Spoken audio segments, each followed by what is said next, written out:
Pendant la guerre menée par Khartoum entre 2011 et 2016, plus de 4000 cibles civiles ont été visées par les bombardements de l'aviation soudanaise, selon Nouba Report, un média local proche des rebelles. Dans le district d'Ayban, cette école est l'une des nombreuses détruites pendant la guerre en 2012. L'Antonov est apparu derrière la montagne et a commencé à frapper les villages alentours et l'école. Une bombe a touché des habitations près d'ici.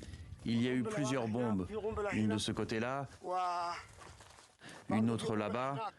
Ce jour-là, l'armée en tout a largué 10 bombes. Viser des civils est un crime de guerre selon le droit international. Pourtant, Khartoum dément avoir ciblé des civils. Leur objectif était de tuer les civils. C'est pour cela qu'ils ont visé cette école. Ils visaient les enfants, tout le monde. À l'hôpital de Mother of Mercy, les civils amputés pendant la guerre viennent se faire soigner par 2 médecins ougandais spécialistes des prothèses. Rabbi Mohammad est l'un d'entre eux. En 2014, il a perdu sa jambe lors d'un bombardement. Il se rend à l'hôpital pour faire changer sa prothèse que les médecins lui ont confectionnée il y a plusieurs années. Quand j'étais petit, j'étais en train de jouer chez moi quand un Antonov est venu bombarder notre village.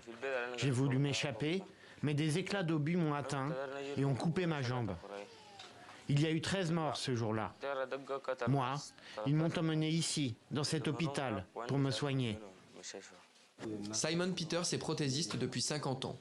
Originaire d'Ouganda, il est venu dans les monts Nouba en 2013, en pleine guerre, pour aider les blessés.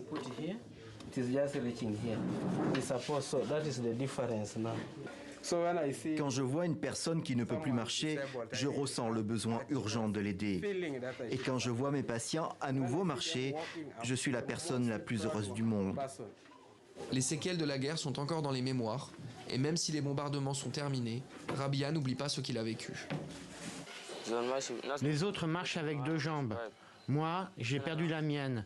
Mais que puis-je faire? Je ne veux pas qu'il y ait d'autres guerres et que ce qui m'est arrivé arrive à d'autres personnes. J'espère que la paix va revenir dans les monts Nouba. Pour ne pas oublier les exactions commises par Khartoum, Sahar Sharif s'est occupé de répertorier tous les crimes de guerre à l'encontre des civils, pour qu'un jour, les commanditaires soient jugés. Le gouvernement a visé les écoles, les hôpitaux et les chrétiens. Alors les gens ont été forcés de quitter leurs terres pour se réfugier dans les zones gouvernementales comme Khartoum.